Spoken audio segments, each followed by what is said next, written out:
Hello दोस्तों, कैसे हो आप सब? सबको जय माता दी।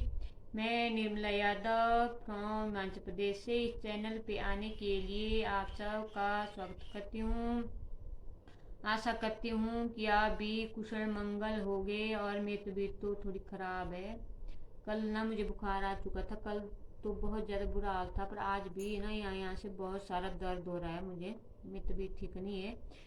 तो कल ना मुझे ऐसा लग रहा था कि बुखार है। ऐसा लग रहा था कि मेरी आंखें फट रही है और यहाँ से ना बहुत सारे सर में दर्द हो रहा था। पर बाद में जब मैंने पैरासीटामोल की गोली खाई तो उसमें थोड़ा सा फर्क लगा मुझे इस दर्द का। तो फिर थोड़ा फर्क पड़ गया था। उसके बाद मुझे नींद आ गई थी। सुबह मैं उठ गई। सुबह मैंने थोड़ा सा काम कर लिया। और काम करने के बाद ना फिर से मुझे बुखार आ चुका है। तो थोड़ा अभी मैं यहाँ बैठ के मैं बाहर का ब्लॉग नहीं बना पाई ना आज, तो मैं यहाँ बैठी हूँ। तो मैं ना इंस्टाग्राम ने ना एक ये मैसेंजर पे ना एक लड़की ने मुझसे सवाल पूछा था कि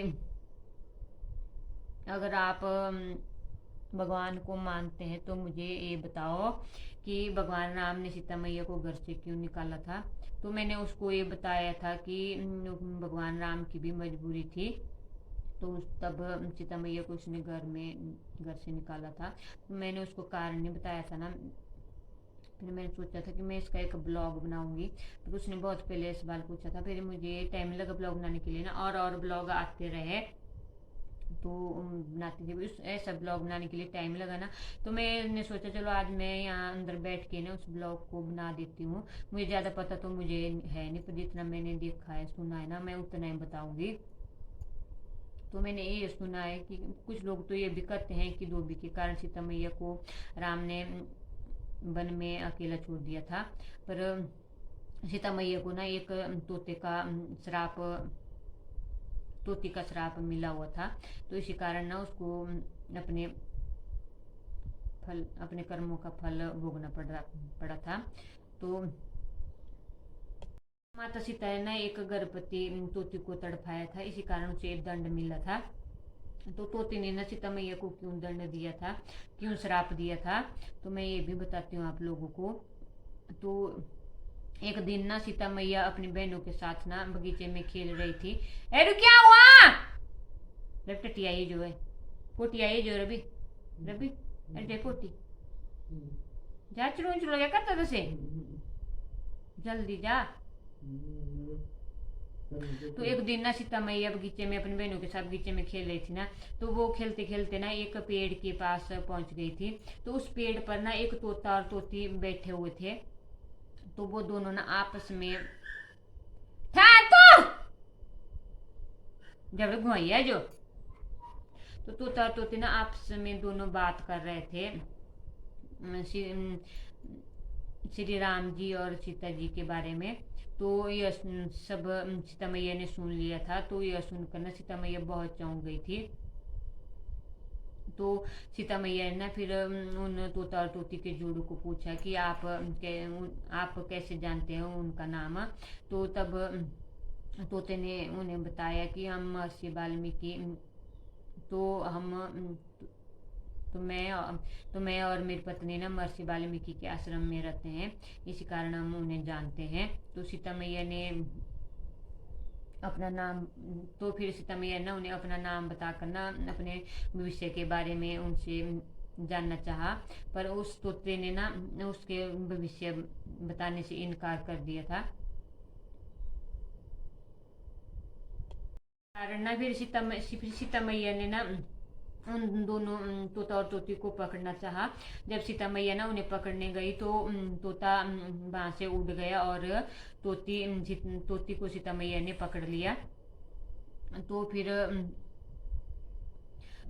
तोते ने ना सीता मैया को अपने ना उसके भविष्य बताने का कारण मजबूरी बताई और कहा कि इसको तोती को छोड़ दो। पर सीता मैया ने नहीं छोड़ा।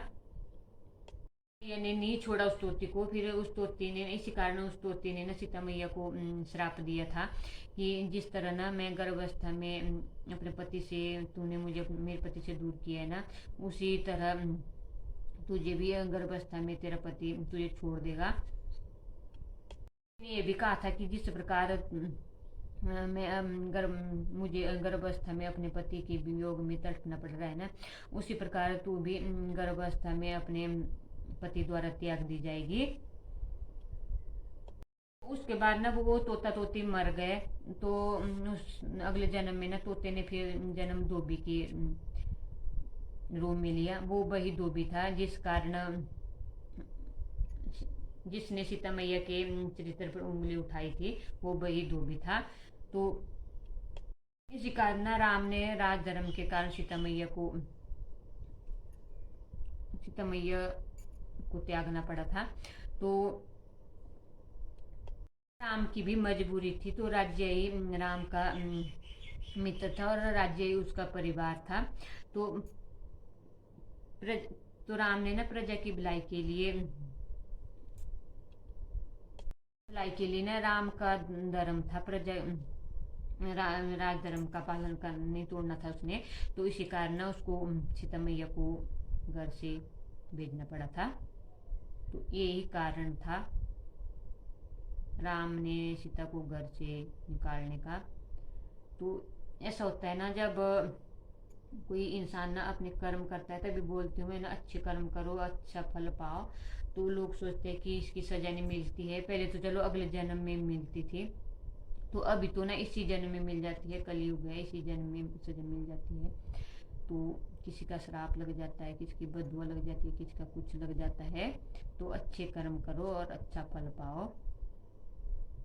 तो उसका सवाल था, चलो मैंने बोला चलो मैं उसका ब्लॉग बना के बता दूंगी। तो आज मेरे पास कुछ नहीं था बनाने के लिए, तो मैंने बना दिया। तो ना मेरे हिंदी बोलने के बीच में ना मंडियाली भाषा आ जाती है। तो मंडियाली भाषा तो चलो हमारी मातृभाषा है, जो हम ज़्यादा बोलते हैं ना, भाई हमारे मुख में ज़्यादा आता है। तो हम पहले तो क्या हुआ था, मेरा नंबर बांटा गया था, रॉन्ग नंबर आया होता, तो मैंने किसी को गाली दे दी थी। तो उसने ना मेरा नंबर बांट दिया था, और मेरे पास ना कोई 200-300 नंबर आ चुके थे। तो उस कारण ना उनसे मैं हिंदी में बात करती जाती थी। तो मुझे ना हिंदी में बात करने की आदत पड़ गई थी। तो फिर मैं जब मैं हिंदी में बात करती थी, तो बहुत सारे लोग मुझे ऐसे टोक देते थे कि आप हिंदी में बात कर रही है। तो मैंने ऐसे फिर चेंज लाना चाहा। तो मैं अपनों के सामने ना हिंदी में बात नहीं करना चाहती थी, जो नाचते थे, जो टोकते थे मुझे।